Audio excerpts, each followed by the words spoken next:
Hello, this is Dr. Elena Eustache and welcome to my show.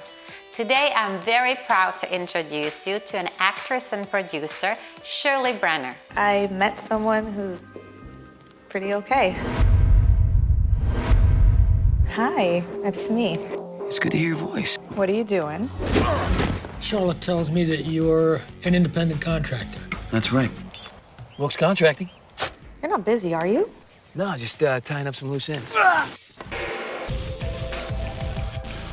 Maybe we should forget what's on the cover for a second. I mean, what makes this book great is that it's a collection of real stories for real women talking about how it feels to be pregnant. So let's talk about how each of us feel right now. I have to pee for the millionth time today, but my feet hurt so much I can't even get up.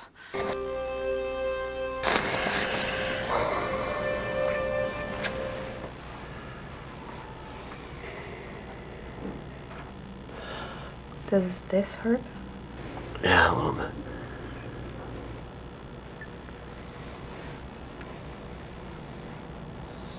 This?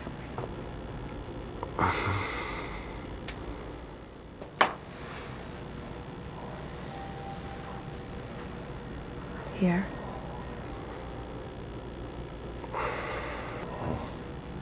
It was a very understandable misinterpretation.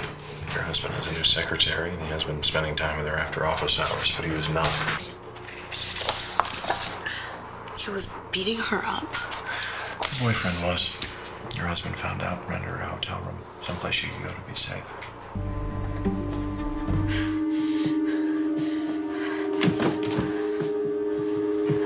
You're fucking him, aren't you?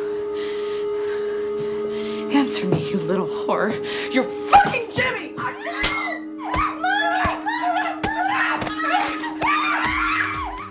Hi Shirley, thank you so Hi. much for coming. Thank you for to having our me. Shows. Thank you, thank you. It's such a pleasure to have you here. I know you have such a busy schedule, and Please, no, come on. We all do. You have a very busy schedule yourself. Thank you. So tell us a little bit about the acting. How did you start all this career? How did all this happen? My mom was a pretty well-known theater and film actress in Israel from like the 70s and 80s. Oh. Yeah, she was sort of like one of the pioneers of the film industry in Israel, and she was in one of these movies, kind of like Hairspray. It's called Halehaka, which is called The Troop.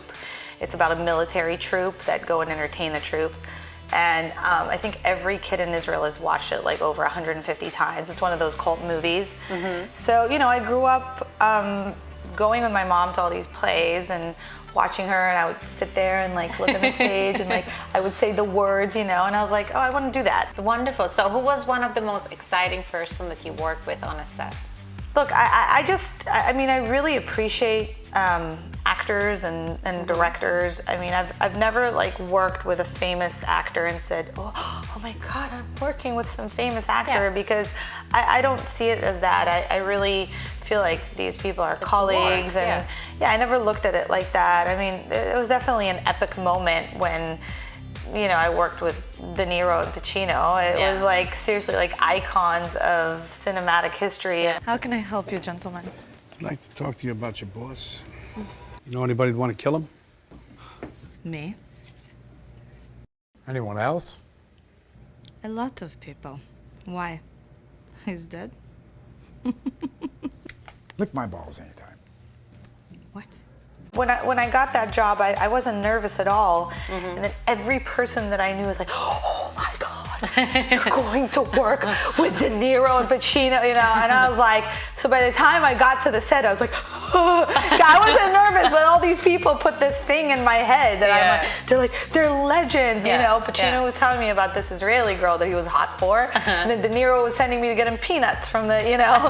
How do you manage to have 2 children and the career you have and being married? How do you manage? Because in Hollywood there's so many breakups. How many years? Oh, like the marriage thing. I'm married to a very cool guy. He's like a cool cat in like the old style. Like he's like a cool cat, you know.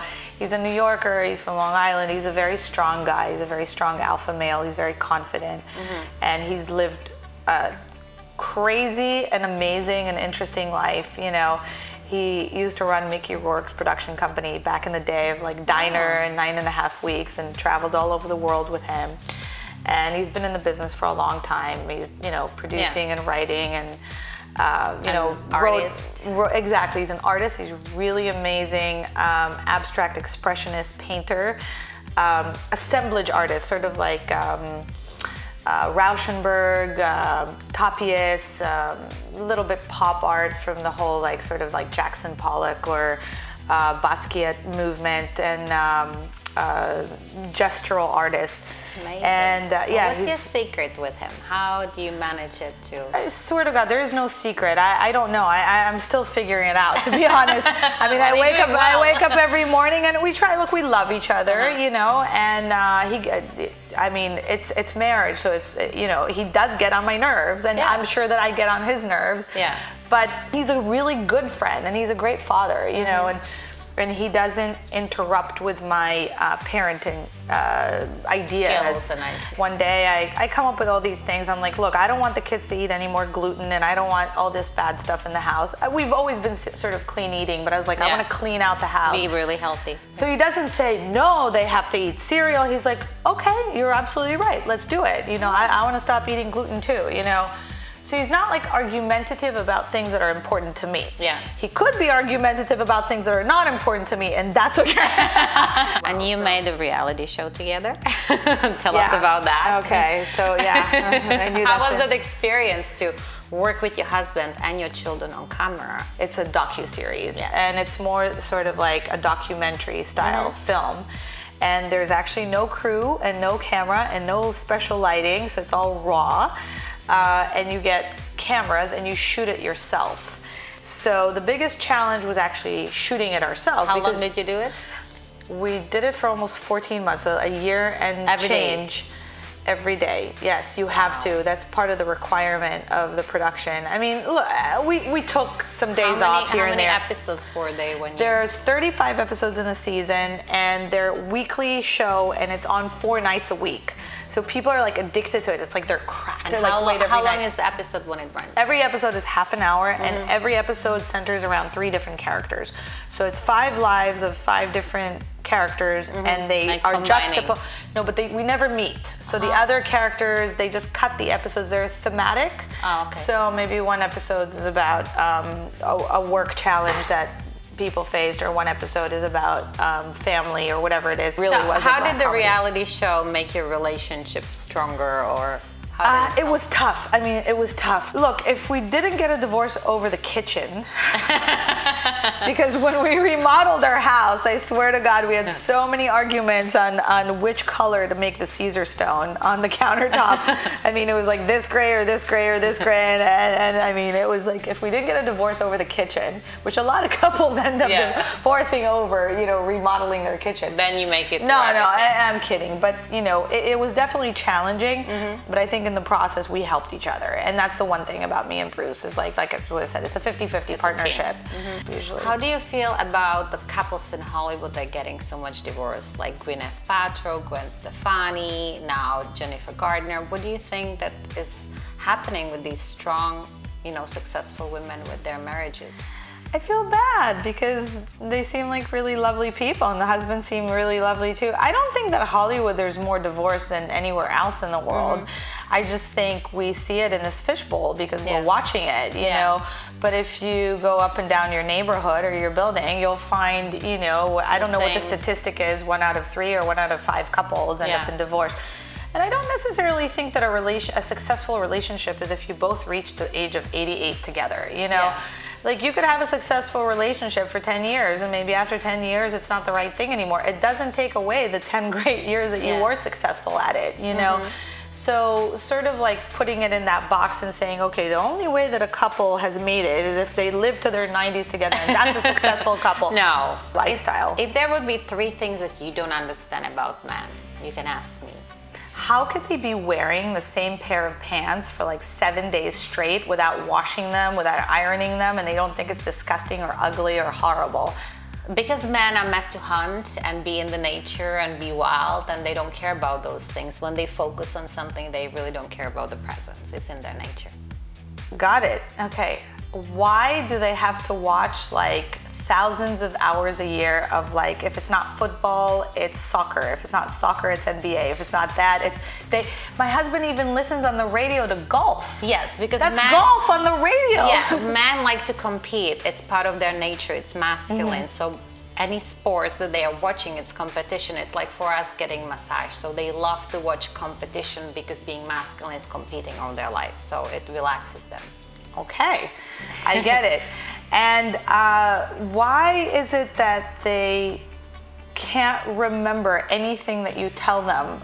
Like because men are not multitask. So if they're busy doing something, they can't remember anything else, and they can switch. It takes them sometimes half an hour to switch from one area of the brain to the other. So when they're working and they are on their life purpose, they can switch to their emotional side, or is having fun, or they also have an area where there is nothing. Sometimes you talk to them and they really think nothing. Like if you watch them flipping through the channels and you ask them, honey, what are you doing? They say nothing. They're really doing nothing because they're in the nothing area. So they don't have multitask brain like women. Right. That's why. Cool.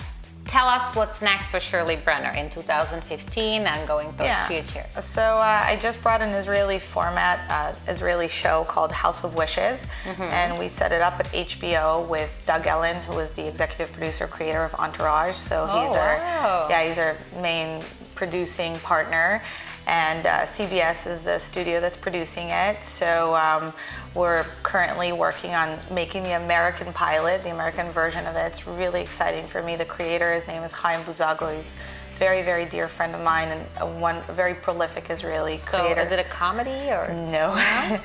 It's, I can't share too many story points, but it's about a deserted train station that's sort of devoid of time and place. I'm just really excited. I've always wanted to get into producing television, and I've produced some movies, and to me, television is what's hot right now. Yes. It's on, you know, and I feel like everybody is doing, like, you know, obviously people like Spielberg and David Fincher are moved to television. Halle Berry has moved to television. So to me, that's exactly my goal. So I'm an executive producer on it, and I'm really excited to see what the American version is going to look like. And to me, bringing something from my country, from my homeland, and getting it on, you know, on air here. Yeah, that's really beautiful. So I'm really Congratulations. excited because Thank I you found so the much show. for It's like my baby, you know? That's fantastic. Thank you so much for sharing. Thank you. Thank you so much for watching my show. I hope you enjoy my interview with Shirley Brener as much as I did. This is Dr. Elena Eustache, and I'll see you next time.